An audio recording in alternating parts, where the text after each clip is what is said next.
Pokemon Masters, Bookkeeper Toby here, and today's video for Paldea Week is a little bit different. I have been exposed to a lot of the leaks and rumors to do with this game. If you want to go in completely, like, you don't even want to be my videos to have been influenced by it, maybe this isn't the video to watch. I'm not like talking about leaks so much, just rumors that I'm not sure how legit they are, basically. At the time of recording, this is based a little bit on rumor and mostly on Koraidon and Miraidon.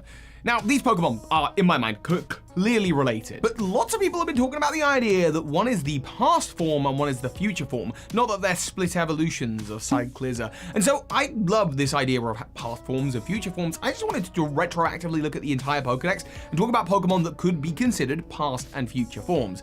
So I'm gonna be doing exactly that. Again, I'm really not sure how legit what I've heard already is, so take everything I'm saying here with a pinch of salt. That being said, if there's any Pokemon you feel like I've missed out, let me know in the comments down below. If you leave a comment, you're in with a chance of winning Pokemon Scarlet or Violet. I am going to be choosing a couple of winners, two winners, to win copies of the game. Do not click any links that are in the comment section because there are a lot of bots running around from the future trying to send you back to the past by scamming you. I don't know how that would send you back to the past, but they're not great. So just don't click any links. I'm not going to reply to you with a link. That's not the case. I just want to be as transparent as possible. And sorry, this is a problem. We're all YouTubers are facing this right now. There are bots everywhere. Also, if you consider supporting me, this channel, and my lovely partner Phoebe, the Last Shaman, she has been working hard on this, the new Tree of Evolution poster with an update with all new species that are going to be discovered, past, future, present, whatever they're going to be on here. I love looking at the Tree of Evolution and how everything is related to one another, whether that's through direct like regional variation or whether that's through time, whether we're seeing fossils,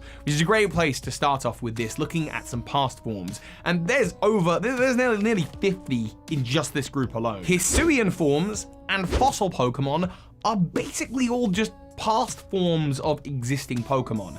Some of them are more clear than others. Hisuian Zorua is just sort of a past form of Zorua. Hisuian Quillfish is an old version of Quillfish, and Overquill is kind of that as well. Not many of the Pokemon that have past forms have what you would consider to be future forms, I suppose. And it gets a little bit complicated because of the way that time works. For example, you could totally consider on a Tree of Evolution, Meganium, Tropius, and Aurorus to all be very similar Pokemon. Aurorus could be the past form, but which one's the future form? Neither of them look particularly technologically advanced, but compared to a Tropius, which is far more dinosaur-like, I guess, than Meganium, Meganium is pretty futuristic relative to Tropius's time, which, by the way, Tropius did exist in prehistoric times. There's this incredible Pokemon card of Aerodactyl, the alternate art that shows Tropius living in the ancient past with other fossil Pokemon. From a Tropius's point of view, at that period of time, Meganium looks kind of like a Miraidon to that. You know what I mean? So you could consider that a future form, but for the most part, so many of these Pokemon are past forms. That said, there is a couple of exceptions. Scyther, for example, has two evolutions, Kleavor and Scizor. One is very clearly rooted in the past, being a Hisuian sort of evolution, and Scizor is rooted in the future, being completely covered in metal. You could take the theory a little bit further as well. You could say that Kabutops is the past form of Scyther, and that Genesect is the future form of Scyther as well, given that there are plenty of theories tying those Pokemon together, and I kind of love that idea.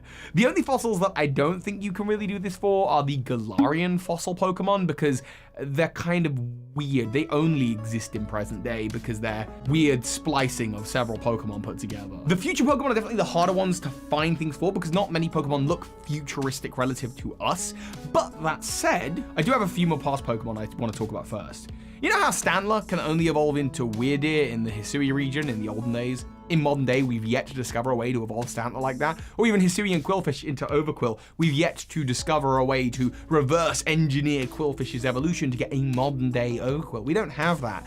Well, pretty much Tangrowth, Tangrowth, Mamoswine, and Yanmega were all just like this. It was only once they were introduced to the TM for Ancient Power that these Pokemon were able to achieve their old evolutionary states.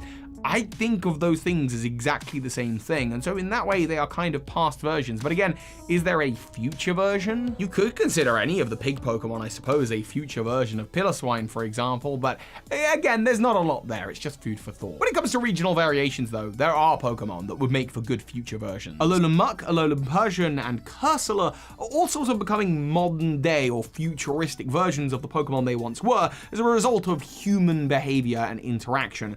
I suspect that's no different to Koraidon and Miraidon. Miraidon is literally based to look like a future city. I guess that the future Pokemon world and cities does look very Tron. But before it gets to Tron, we have to go through this awkward global warming phase where Mucks are cleaning up our litter and Cursula is dying because of it. And as a result, they're changing into new species and therefore are kind of future forms of those Pokemon. With Alolan Persian, you actually have a nice range as well, with Alolan Persian being the future version, regular Persian being the modern version, and Berserker being a more ancient version of the Pokemon, which actually makes sense to me within the evolutionary timeline.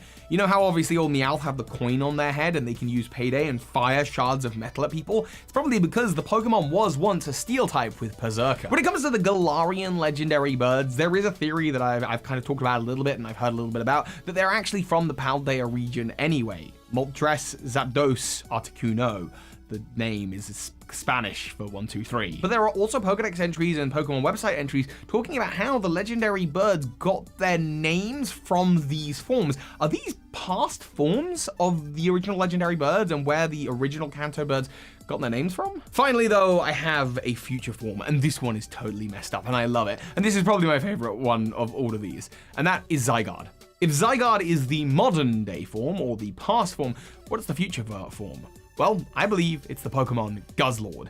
And if you're looking at these two Pokemon not thinking they look a lot alike, look a little bit closer. It has been confirmed by their designer James Turner that they were designed to look very similar, and when you look closely you notice they've got a giant sort of carapace body that has a face on it and a big mouth. They've got the smaller head on top. They're both dragon type and have multiple appendages that they use to grab stuff, and the room that Guzzlord can be found in the Alola games is actually a room that looks just like Zygarde's room from Pokemon X and Y.